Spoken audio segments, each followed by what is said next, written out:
Karena anugerah yang begitu luar biasa telah menyapa di dalam kehidupan kami.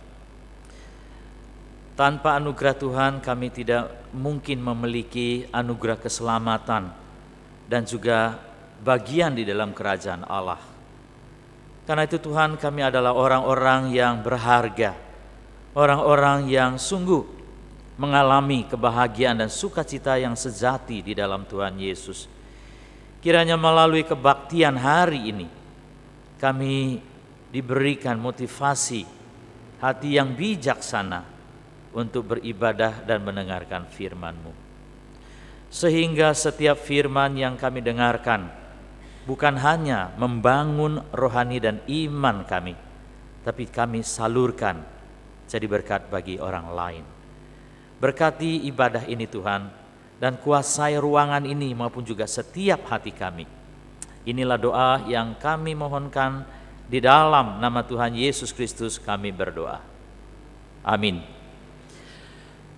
Selamat pagi jemaat yang dikasihi di dalam Tuhan. Senang sekali kembali kita bisa beribadah dan melayani Tuhan di tempat ini, karena kita menyadari hidup ini sangat terbatas.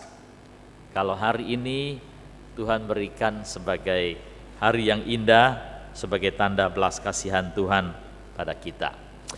Ada pepatah yang sering mengatakan bahwa hari kemarin telah berlalu, ya, tidak mungkin dikembalikan lagi. Hari ini adalah milik kita yang diberikan Tuhan kepada kita, dan besok hari bukan milik kita. Karena itu gunakanlah waktu, ya, yang ada pada hari ini. Mari saudara yang dikasihi di dalam Tuhan, kita akan membaca dua bagian firman Tuhan, tentu saja diambil dari Kisah Para Rasul pasal yang ke-8 ayat yang pertama.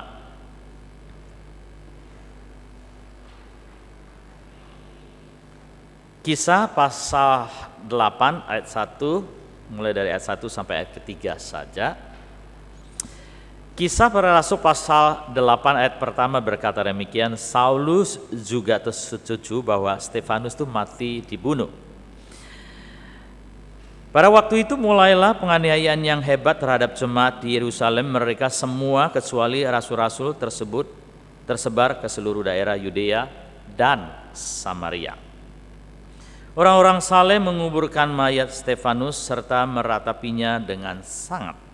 Tetapi Saulus berusaha membinasakan jemaat itu, dan ia memasuki rumah demi rumah dan menyeret laki-laki dan perempuan keluar dan menyerahkan mereka untuk dimasukkan ke dalam penjara.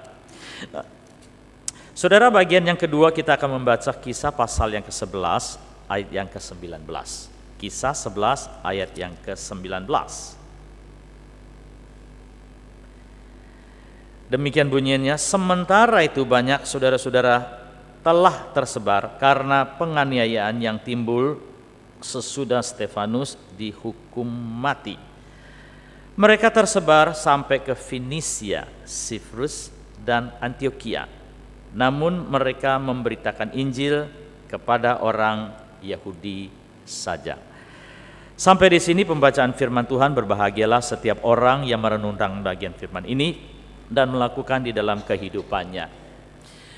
Saudara yang dikasihi di dalam Tuhan, kita tahu bahwa pemerintah telah resmi, ya, mengeluarkan satu perintah bahwa pemerintah menolak gerakan radikal yang mengatasnamakan Islam, ya, yang disebut ISIS ini, saudara, yang berpusat di Syria dan Irak.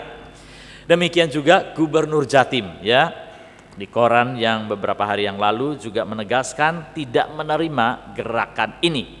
Jadi ideologi maupun gerakan radikal ini maupun juga cara, ya, gerakan ini membahayakan negara dan bangsa dan juga tidak bisa diterima oleh negara NKRI ini, saudara. Namun kita melihat, saudara, gerakan-gerakan ini apakah akan berhenti begitu saja, ya, setelah pemerintah melarang? Sebetulnya, saudara, gerakan ini dari dulu sudah ada, ya, apalagi masuk ke Indonesia kita tidak tahu, ya, karena saking, ya, gencarnya di YouTube, begitu, ya, diberitakan di media dan sebagainya. baru ketahuan, padahal sudah masuk, cuma mereka tidak gerakan begitu, saudara. Ya, biasanya gerakan-gerakan ini, ya, yang punya motivasi dan ideologi, ya, maupun juga gerakan-gerakan yang bersifat radikal, mereka sudah mempunyai siapan mental. Jadi mereka ini tidak takut ditutup atau tidak diberikan ruangan untuk bergerak. Karena mereka bukan hanya, ya, bergerak di satu bagian, tetapi banyak bagian, saudara, yang tidak diketahui. Ada yang secara fisik, secara fenomena bisa diketahui, ada yang tidak bisa diketahui. Ya, bahkan mereka mengatakan barangkali, ya, mereka ini menyamar, ya, menyamar sebagai pilot, menyamar sebagai pengusaha, sebagai dokter, bahkan mungkin menyamar sebagai pemimpin agama begitu, saudara, masuk di dalam bagian-bagian yang tidak diketahui. Mereka tidak begitu bodoh hanya di bagian satu bagian, ya. Mereka pasti punya bagian-bagian tertentu yang bisa merajalela dimanapun juga, saudara. Artinya, saudara, kejahatan di dalam dunia ini, penganiayaan terhadap Kristen dan juga radikal-radikal seperti ini, itu tidak akan berhenti. Kalau saudara membaca Matius, saudara akan meneliti perkataan Tuhan Yesus pada akhir zaman ini, saudara, bahwa segala kejahatan, peperangan, gempa bumi, sakit penyakit, itu akan terus sampai Yesus datang kembali. Jadi bumi ini, saudara, keadaan dunia ini tidak akan berakhir sebelum Yesus datang kembali. Segala sakit penyakit, penderitaan, pergumulan, kesusahan akan semakin gencar dan akan semakin bahaya. Nah, saudara, pertanyaannya adalah, ketika dunia ini, ketika keadaan seperti ini, ya, yang tidak memungkinkan, apakah gereja Tuhan, orang-orang Kristen berhenti memberitakan Injil? Saudara, kalau kita membaca bagian tadi, kita akan melihat bahwa semakin penganiayaan itu semakin gencar, saudara, Injil itu semakin diberitakan, semakin disebarkan. Semakin keadaan itu kacau, saudara, Injil itu semakin merajalela. Ya. Saudara lihat di pasal yang ke-8 tadi kita membaca, bagaimana Injil itu diberitakan di berbagai tempat bersamaan dengan penganiayaan yang terjadi. Nah, saudara, kadang kita berpikir kita jangan memberitakan Injil dulu, ya, karena keadaan lagi kacau begitu, ya. Ini lagi ada penganiayaan. Saudara, kalau kita menanti keadaan damai, ya, betul-betul peaceful begitu, ya, betul-betul tenang, baru memberitakan Injil, itu tidak mungkin. Alkitab sudah membeberkan semua ini. Dan keadaan hidup manusia yang kita lihat sekarang ini juga terbukti di mana saja tidak ada kedamaian. Mulai dari Eropa, ya, di Amerika, apalagi di Timur Tengah, saudara lihat peperangan terjadi sampai sekarang belum habis, termasuk di negara kita. Ya, ada gangguan-gangguan. Kita tidak mungkin menunggu situasi keadaan begitu tenang baru memberitakan Injil. Justru keadaan yang tidak mengenakan, keadaan chaos, keadaan kacau, Injil itu harus diberitakan. Kenapa, saudara? Kenapa Injil ini harus diberitakan? Karena Injil hanya bisa memberikan kedamaian yang sejati di dalam kekacauan kehidupan manusia. Jadi dunia yang penuh dengan kekacauan, dunia yang penuh dengan gejolak ini harus diimbangi dengan Injil. Karena hanya Injil yang bisa membawa kedamaian hati manusia. Jadi tidak ada alasan bahwa kita tidak memberitakan Injil karena situasi tidak mengenakan begitu, ya. Injil itu adalah kabar baik bagi setiap orang. Saudara, kalau kita melihat hasil Pilpres Ya, kalau kubu dari Prabowo, waduh sakit hati ya, karena kalah, betul. Kabar buruk buat dia. Tapi kalau kubu Jokowi, wah senangnya luar biasa ya. Bagaimana memikirkan programnya, bagaimana menyusun kabinetnya, wah sudah iming-iming ya, begitu ya. Jadi orang nomor satu, sukacita, kabar baik buat kubu mereka. Kalau kita bicara misalnya ya, gejolak ekonomi Indonesia, ya misalnya uang dolar, waktu turun ada sebagian orang cemberut mukanya, betul? Kenapa? Karena banyak dolar, bukan kali, ya gitu kan? Tapi sebagian orang waktu dolar itu turun, hatinya sukacita, kabar baik buat dia. Saudara, Injil itu kabar baik buat semua orang, saudara. Kabar baik buat saya, buat saudara, buat semua suku bangsa. Injil Lukas pasal 2, masih ingat saudara, ketika malaikat datang memproklamirkan, mengatakan bahwa hari ini telah lahir bagi kamu juru selamat. Itu adalah kabar baik bagi seluruh bangsa, semua orang. Jadi bukan kabar baik buat kamu, tapi kabar buruk buat saya, tidak. Injil adalah kabar baik bagi semua orang, bagi setiap suku bangsa. Karena itu harus diberitakan. Karena Injil itu bukan hanya kabar baik,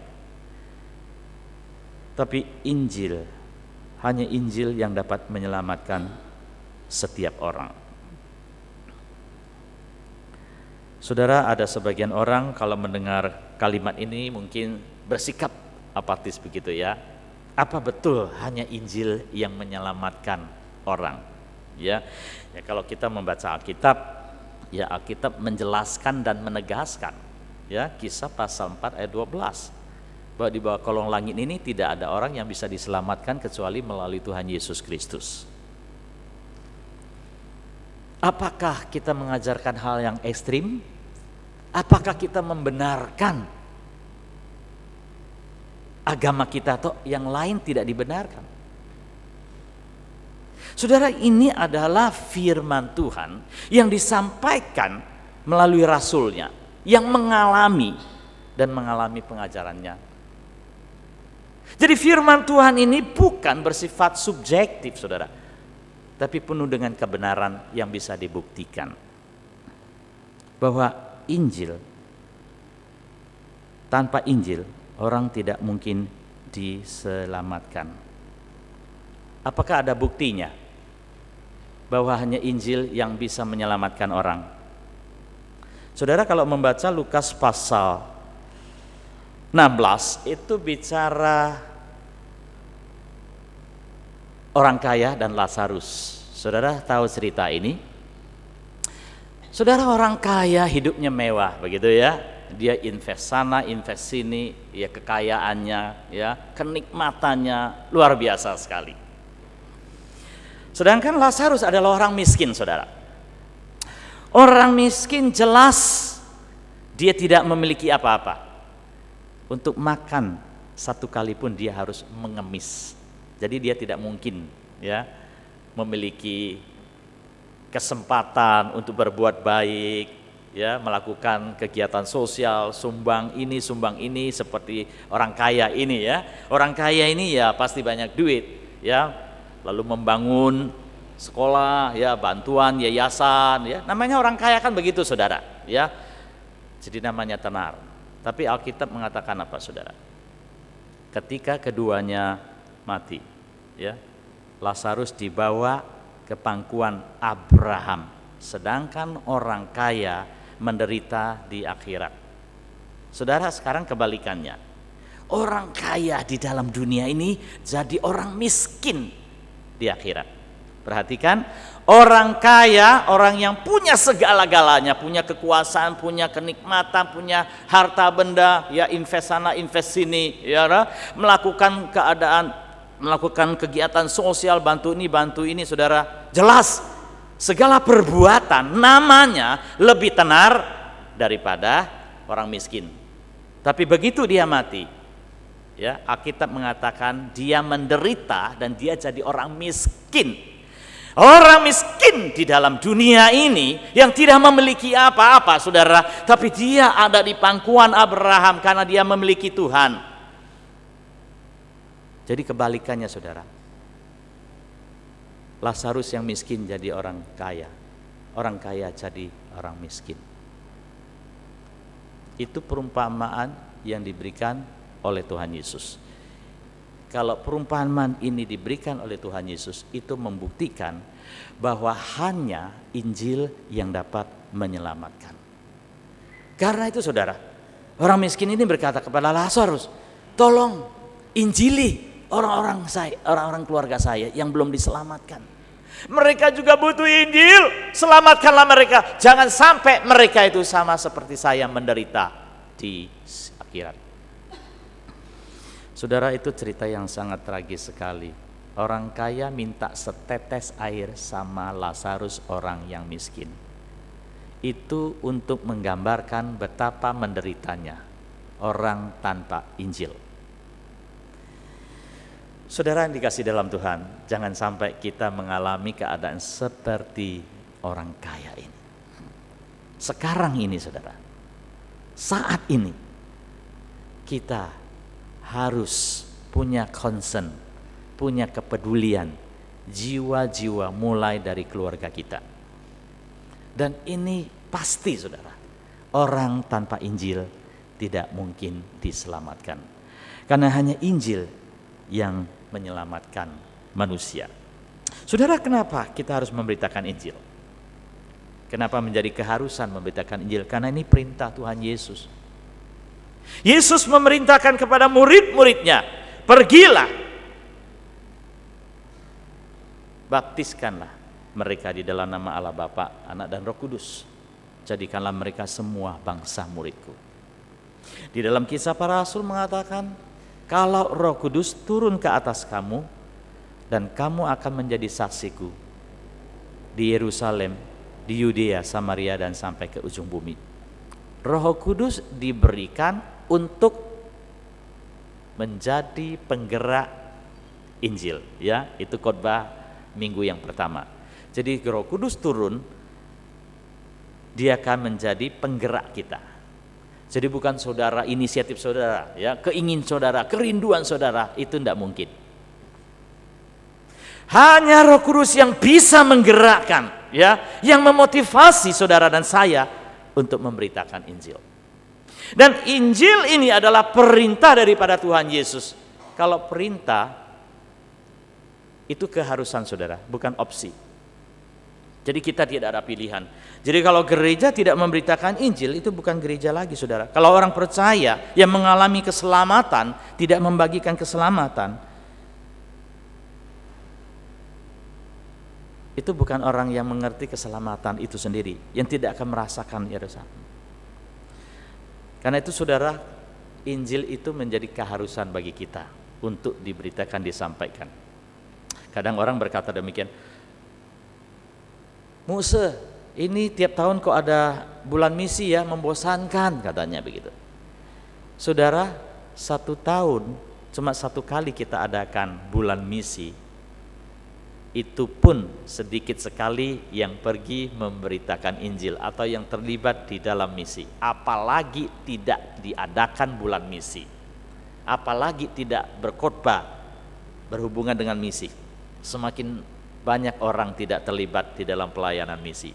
Kita ada bulan misi aja, ya gitu ya, masih sedikit yang terlibat di dalam pelayanan misi. Pemahamannya, ya, pengertiannya terhadap Injil dan misi begitu dangkal, merasa tidak penting. Padahal ini adalah perintah daripada Tuhan Yesus, bukan opsional, saudara, bukan opsi, tapi ini adalah keharusan. Pergilah jadi saksiku, mulai dari Yerusalem, Yudea, Samaria, sampai ke ujung bumi. Saudara, minggu lalu kita membahas kesaksian di Yerusalem. Kenapa di Yerusalem dan harus ke Yudea? Karena Tuhan melihat bahwa Yerusalem adalah kota suci, kota penting bagi Yerusalem. Dan pemimpin-pemimpin agama dan orang-orang yang mengenal firman Tuhan begitu banyak. Mereka tidak boleh hanya untuk orang-orang sendiri di kalangan sendiri. Tapi Tuhan juga memerintahkan mulai dari Yerusalem mereka harus memberitakan Injil atau bersaksi bagi Injil ke Yudea, Samaria, dan sampai ke ujung bumi. Maksudnya Yudea itu di mana, saudara bisa melihat di bawah ada Dead Sea ya, Laut Mati. Kalau saudara pernah ke Israel mungkin pernah lewat di situ, ada Sungai Yordan yang panjang ya sampai ke Galilea. Nah di bawah itu ada kota Yerusalem. Sebenarnya Yerusalem termasuk suatu wilayah Yehuda ya yang disebut Yudea. Nah saudara, mulai dari Yerusalem itu dibentengi saudara ya. Jadi seperti tembok-tembok begitu ya. Jadi mereka itu diminta harus keluar dari tembok Yerusalem itu, yaitu di wilayah Yudea. Jangan hanya di kota Yerusalem, tapi keluar dari situ di daerah-daerah di Yudea. Ya kabarkanlah Injil orang-orang yang di luar Yerusalem, ya di luar Yerusalem itu masih banyak yang suku bangsa juga orang Yahudi, Helenisme atau orang-orang campuran dengan Yunani yang masih satu suku bangsa tapi di luar daerah itu yang belum mendengarkan Injil dan mereka perlu mendengarkan Injil. Jadi Injil tidak boleh mati di Yerusalem, tapi harus disebarkan ke tempat-tempat yang lain. Jadi Injil itu tidak diskriminatif untuk Yerusalem, tapi juga Yudea, Samaria, dan sampai ke ujung bumi, saudara. Jadi Injil itu tidak dimonopoli, saudara, oleh satu suku bangsa, tidak, saudara, tapi untuk suku-suku bangsa yang lain. Injil itu dimulai dari satu bangsa, ya, untuk semua suku bangsa. Nah, saudara, ini adalah satu indikasi, ya, yang begitu jelas bagi kita bahwa gereja Tuhan yang ada sekarang ini bukan hanya untuk suku bangsa kita sendiri.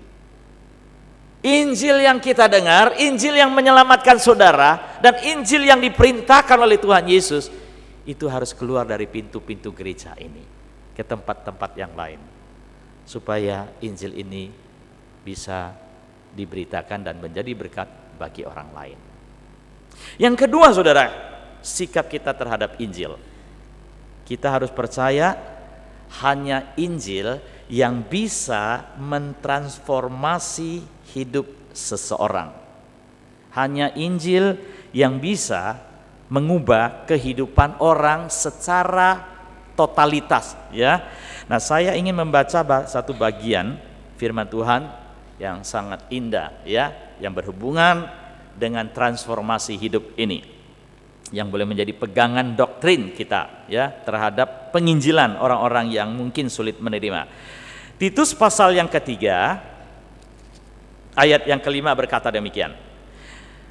Pada waktu itu Dia telah menyelamatkan kita bukan karena perbuatan baik yang telah kita lakukan, tetapi karena rahmat-Nya oleh permandian kelahiran kembali dan oleh pembaharuan yang dikerjakan oleh Roh Kudus. Saudara, jelas sekali kenapa kita mengatakan hanya Injil bisa menyelamatkan orang, dan Titus kembali menjelaskan lebih detail lagi. Orang bisa mengalami transformasi, pembaharuan hidup secara batinia, ya, bukan secara lahiria. Secara batinia itu dikerjakan oleh Roh Kudus. Artinya, saudara, kekristenan itu bukan sekedar agama. Kalau kekristenan itu agama, berarti agama Kristen dengan agama yang lain itu sama. Anda dan saya tidak perlu ngotot. Anda tidak perlu mengabarkan Injil karena sama-sama memiliki kualitas yang sama, substansi yang sama, dengan kualitas yang sama, dan dengan hasil yang sama. Kalau kita mengatakan kekristenan itu hanya sekedar agama. Kalau kita mengatakan kekristenan itu hanya sekedar agama, justru agama lain ya penganut-penganut yang lain mungkin lebih baik daripada kita. Ya, katakanlah ada agama yang lain, mereka subuh ya jam 3 jam 4 sudah ngaji, ya sudah berdoa. Kalau mereka kemana saja, di mana ada surau, ya di mana ada tempat sholat, dia sholat di sana. Barangkali kita tidak melakukan itu. Dan dia juga melakukan perbuatan baik, amal, begitu ya.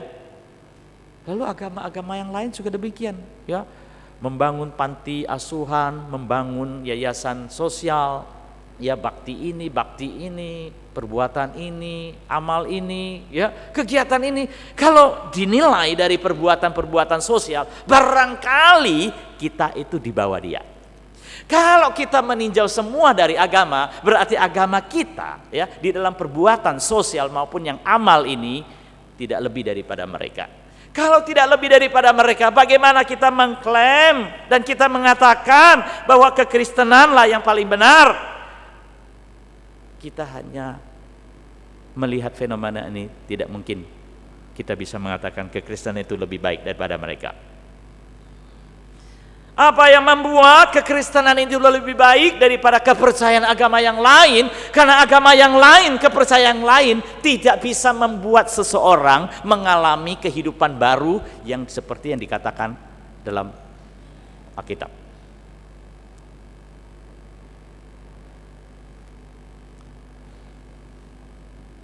Ini adalah seorang dokter anak.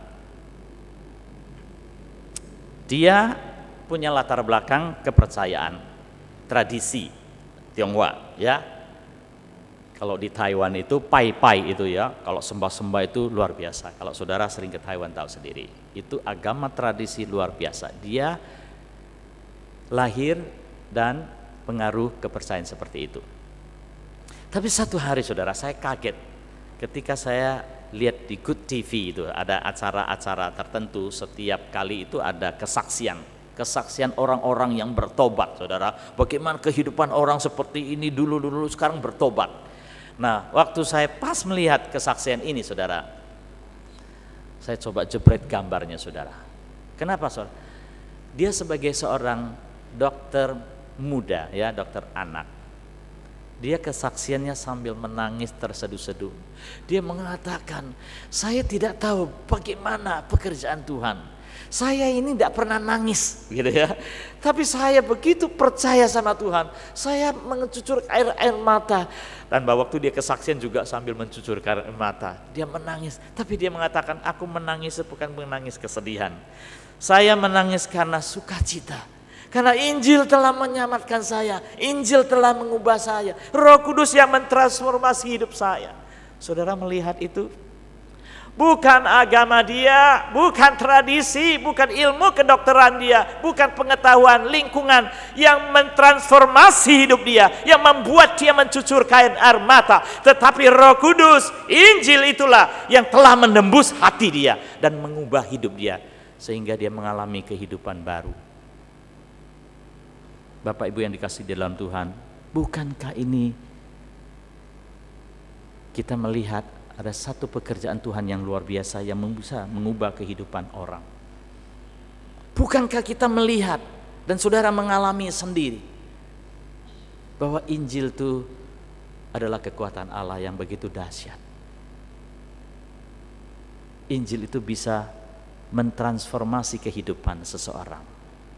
Bukan agama, bukan ritual upacara, tapi pekerjaan Roh Kudus. Itulah bedanya kekristenan dengan agama yang lain. Itu sebabnya kita harus memberitakan Injil. Saudara, sikap Injil yang kedua, ya, kita bukan hanya percaya menjadi pegangan bahwa hanya Injil yang bisa membawa transformasi kehidupan seseorang. Kita harus punya sikap merasa berhutang pada Injil. Sikap ini perlu, saudara. Kalau nggak punya sikap ini, kita tidak mungkin ya punya perasaan yang sungguh-sungguh memberitakan Injil. Nggak mungkin. Nah, Paulus di dalam Roma pasal 1 ayat 16 mengatakan bahwa dia merasa berhutang Injil kepada, bukan saja kepada orang Yahudi, Yunani, ya, orang barbar, orang Skit, dan semua orang. Jadi sense of mengasihi Injil itu, jiwa-jiwa orang itu diumpamakan seperti orang berhutang, saudara. Nah, barusan ini anak saya kesaksian bahwa temannya ini ditipu orang, saudara. Dia beli barang, begitu ya, beli barang di Jawa Tengah. Dia sudah DP, ya, udah pesan barang-barang sudah dikirim, minta dikirim gitu. Sudah DP tapi tidak dikirim, saudara. Waduh, dia sedih, dia marah. Lalu dia mengajak beberapa temannya ke Jawa Tengah,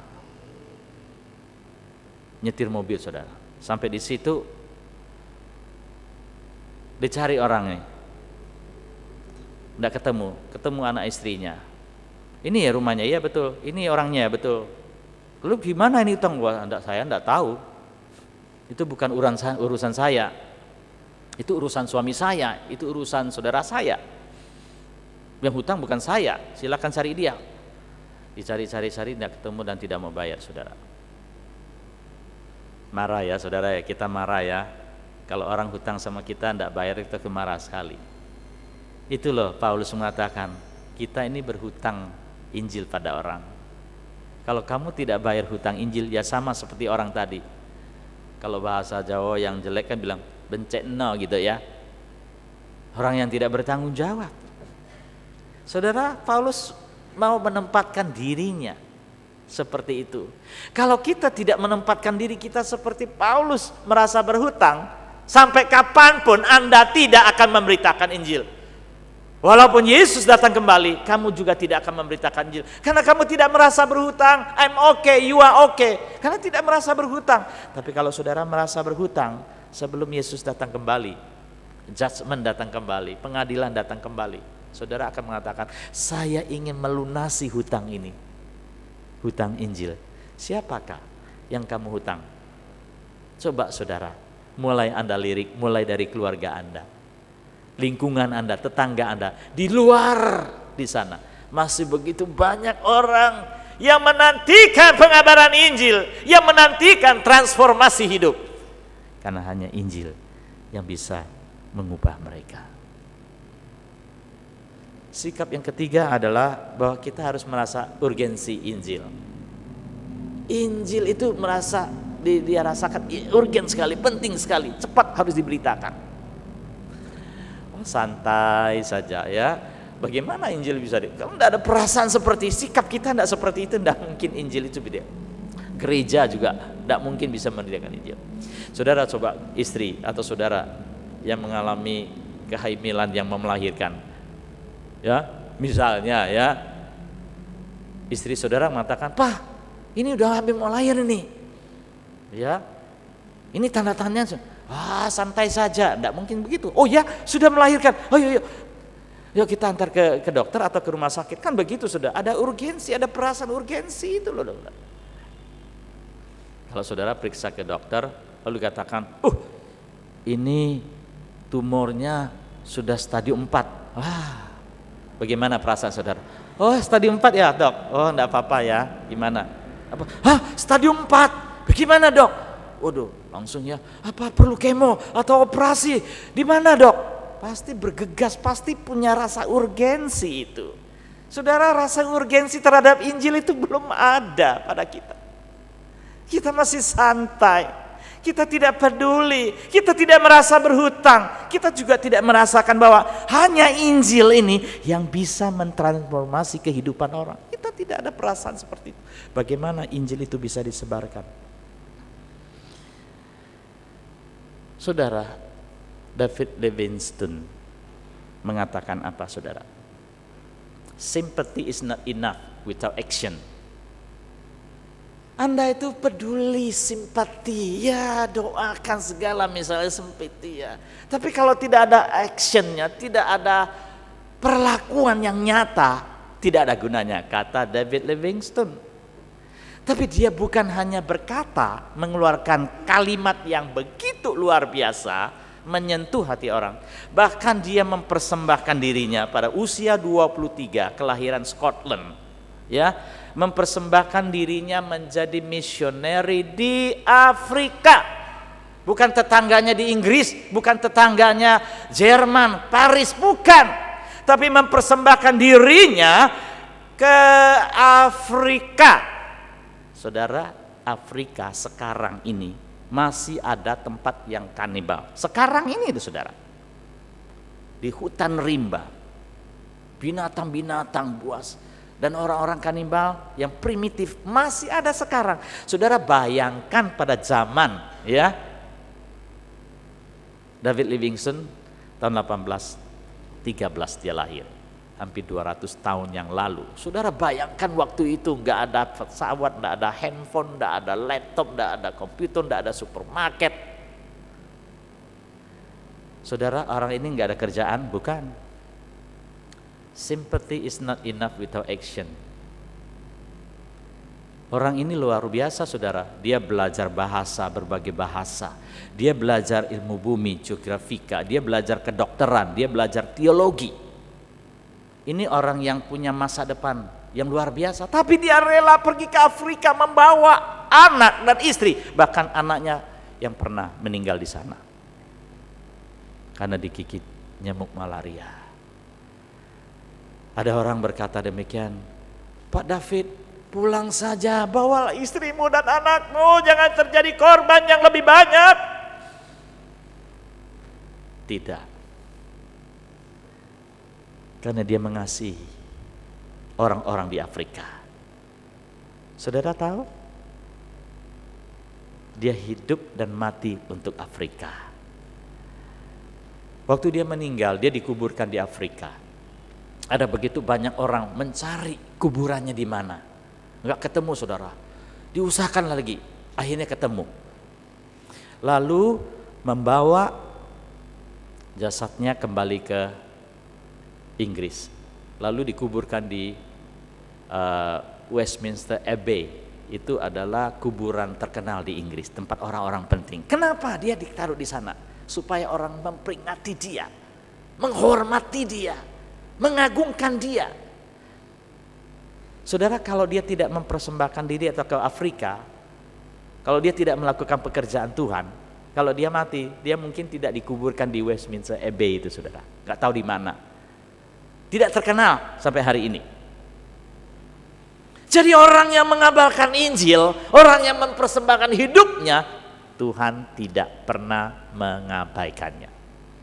Dia akan menimba dan mendapatkan kemuliaan Tuhan. Nah saudara, beberapa kalimat dari David Livingstone ya yang sangat indah mengatakan, kita ini jangan tunggu ya sampai tidak ada risiko baru kita mengabarkan Injil atau memperkenalkan Injil. Kita tidak mungkin. Jadi setiap saat kita ini harus bisa memperkenalkan Injil. Ya, nggak mungkin nggak ada risiko. Ya kapan saja, ya di mana saja pasti ada risikonya. Tapi Injil tetap harus diperkenalkan. Yang kedua dia mengatakan, apapun yang saya miliki tidak ada nilainya jika tidak ada hubungan dengan kerajaan Allah atau dengan Injil. Jadi kekayaan saudara, ya kepunyaan saudara, kebanggaan saudara, apa yang saudara miliki di dalam dunia ini yang kamu nikmati semuanya ini, kalau tidak ada related, tidak ada relasi, tidak ada kaitan, tidak ada hubungan dengan Injil kerajaan Allah, maka segala sesuatu yang Anda miliki tidak ada gunanya. Karena itu Bapak Ibu yang dikasih di dalam Tuhan, talenta Anda, karunia Anda, ya kekayaan harta benda apa yang saudara miliki sebagai berkat Tuhan itu, jangan lupa hubungkan pekerjaan Tuhan ini, kaitkan dengan segala sesuatu yang berhubungan dengan kerajaan Allah. Saya percaya Anda pasti akan mendapatkan kenikmatan hidup yang dimaksudkan oleh Tuhan itu sendiri. Hanya kematian saja yang akan menghentikan usaha saya untuk mengabarkan Injil. Jadi tidak ada kejadian apa, resiko apapun yang bisa menghentikan David Livingstone untuk mengabarkan Injil. Tidak ada kecuali kematian. Saudara, luar biasa bukan tekad daripada Livingstone ini. Kiranya Tuhan boleh menolong setiap kita untuk memahami firman Tuhan ini sehingga kita boleh merasakan ya urgensi dan merasa hutang Injil. Betapa penting kita lakukan sekarang. Tapi bukan hanya simpati saja, tapi ada actionnya, ya, ada tindakannya, saudara. Yang ketiga, yang terakhir, saudara, fungsi gereja itu seperti apa, saudara? Fungsi gereja itu seperti cermin, saudara. Jadi gereja itu adalah cermin Injil. Kalau gereja tidak mencerminkan Injil, gereja tidak mempunyai muatan Injil, orang Kristen tidak juga memiliki muatan Injil, itu bukan orang Kristen dan itu bukan gereja. Karena gereja panggilannya, keberadaannya adalah untuk menjadi cermin Injil, memberitakan Injil. Begitu orang masuk ke gereja, orang tahu bahwa gereja ini adalah gereja yang misioner, gereja yang berbau Injil. Kalau gereja itu hanya kumpulan sosial tapi tidak memberitakan Injil, maka kumpulan ini sama dengan kumpulan yang lain. Agama ini adalah sama dengan agama yang lain karena kita tidak menonjolkan Injil. Yang berikutnya adalah orang Kristen sebagai alat Injil. Kita semua sebagai orang percaya, saudara, adalah alat Injil yang mau dipakai oleh Tuhan di mana-mana, saudara. Kita ini ada alatnya. Saudara jangan pandang remeh diri saudara sebagai orang percaya. Barusan ini, saudara, ada seorang pengusaha yang ikut tim pelayanan misi kami di Kalimantan. Nah, orang ini disuruh kesaksian. Wah, waktu kesaksian, saudara, kesaksiannya tidak terduga, saudara, menggugah, ya. Udah menggugah, begitu banyak orang, akhirnya pendengar yang dibawa itu ada dari gereja lain, dia minta, "Pak, bisa nggak saya minta kesaksian besok malam dengan kesaksian yang sama?" Dia mengatakan. Ya, kesaksiannya menarik sekali, tapi saya coba ringkas kesaksiannya, ya. Dia ada seorang pengusaha yang sebetulnya sebelumnya dia tidak mengenal Tuhan, ya, sama ya seperti orang-orang Hong Kong pada umumnya, tidak percaya Tuhan, menolak Tuhan, tidak punya agama yang pasti begitu, saudara. Nah, pada waktu dia jatuh kesusahan, ya, dan yang paling membuat dia susah hati adalah pada waktu dia jatuh sakit, ya. Pada waktu dia jatuh sakit, adiknya juga ikut sakit. Nah, orang tuanya prihatin begitu, saudara. Nah, karena mereka jatuh miskin, jadi tidak punya uang, saudara, untuk berobat ke rumah sakit. Jadi mereka tidak ke rumah sakit. Jadi seolah-olah tuh sakitnya tinggal tunggu mati aja, sudah tidak ada harapan. Nah, ini adalah anugerah buat dia, saudara. Dia punya teman orang Kristen. Nah, itu pentingnya jadi orang Kristen dan punya teman Kristen. Orang Kristen itu datang kasihan sama dia. Nah, temannya Kristennya tahu bahwa dulunya sombong ini, orang angku, ya, tidak mau percaya Tuhan, apalagi minta doa, aduh, ya.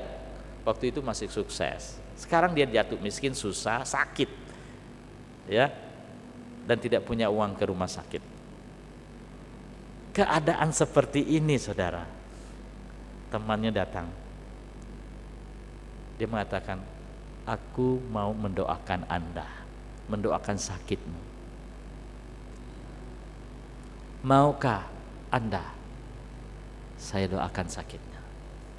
Saudara, dalam keadaan seperti itu, Tuhan bekerja mengatakan, dia mau. Ya, tolong doakan saya. Kenapa? Karena dia sudah tidak bisa berbuat apa-apa. Berobat ke rumah sakit tidak punya duit. Sakit begitu parah. Jadi doakan, saudara. Ketika didoakan, penyakitnya ini berangsur-angsur baik dan sembuh, saudara. Orang tuanya yang begitu orang tuanya yang begitu membenci kekristenan, orang tuanya yang pernah menolak kekristenan, mulai dari orang tuanya yang percaya, demikian juga dia percaya. Kesaksian ini lalu digilir, saudara, di Kalimantan beberapa tempat. Coba saudara lakukan ini. Kalau ada satu orang yang kebetulan dalam keadaan seperti ini, saudara tawarkan doa, saya percaya dalam keadaan seperti ini Tuhan bekerja dan menyelamatkan dia, dan dia bisa menjadi berkat bagi orang lain karena saudara mau mengambil inisiatif, mau ikut ambil bagian. Saudara merasa saudara adalah alat Tuhan yang dipakai oleh Tuhan. Bapak Ibu yang dikasihi dalam Tuhan, Anda harus percaya melalui bulan misi ini, kita semua ya sudah dibawa di dalam suasana seperti ini. Beranikan diri Anda, percaya bahwa Roh Kudus itu akan menolong saudara untuk memberitakan Injil. Karena setiap orang adalah objek Injil. Setiap orang yang kita ketemu adalah orang yang perlu kita beritakan Injil. Kita berhutang kepada dia dan kita harus mencari kesempatan untuk membayar hutang pada dia, yaitu memberitakan Injil melalui doa atau mengkomunikasikan sesuatu. Bayarlah hutang itu saudara melalui pemberitaan Injil. Karena semua orang membutuhkan Tuhan. People need the Lord. Orang-orang berpikir orang-orang yang susah, tapi juga ada profesional ya. Orang-orang yang menyalahgunakan hidupnya, mabuk-mabukan dan sebagainya. Itu semua orang yang kita lihat sama membutuhkan Injil. Nah saudara, di dalam reality check ini ada survei begini.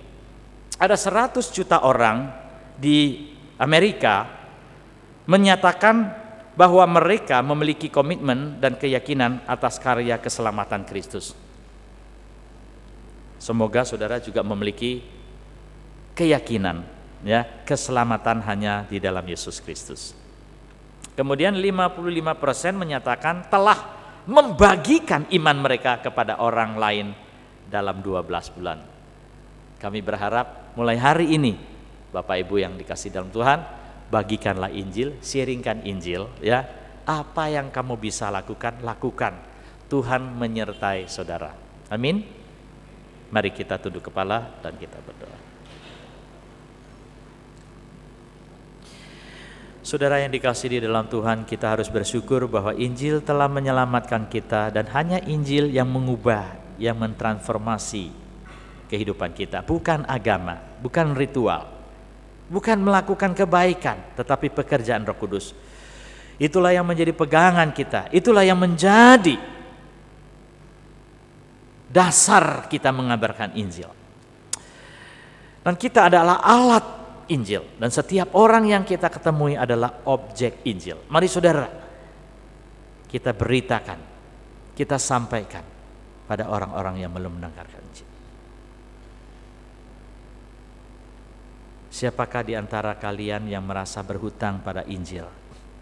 Lunasi Injil itu. Siapakah di antara saudara yang menginginkan orang tua saudara, suami saudara, istri saudara, anak-anak saudara, sanak famili saudara, kerabat saudara yang belum percaya untuk diinjili? Mintalah kepada Tuhan supaya Dia memberikan hikmat, kekuatan untuk memberitakan Injil. Bapa di dalam surga, terima kasih untuk firman-Mu pada hari ini. Kiranya Engkau meteraikan firman-Mu di dalam hati kami, supaya kami memahami betapa pentingnya Injil yang dapat menyelamatkan setiap orang. Berikan kami kemampuan Tuhan, keberanian, dan juga talenta untuk mengabarkan Injil. Agar orang-orang yang di sekitar kami, mulai dari keluarga kami yang belum percaya Tuhan, selamatkanlah mereka. Jangan sampai mereka seperti orang kaya dan Lazarus. Cerita ini cerita yang begitu tragis, yang mengerikan kami Tuhan. Kami berdoa untuk setiap saudara kami yang ada di sini. Biarlah kami boleh mengalami kehidupan Injil mulai dari diri kami dan juga orang lain. Terima kasih Tuhan. Utuslah kami, pakailah kami sebagai alat-Mu. Di dalam nama Tuhan Yesus Kristus kami berdoa. Amin.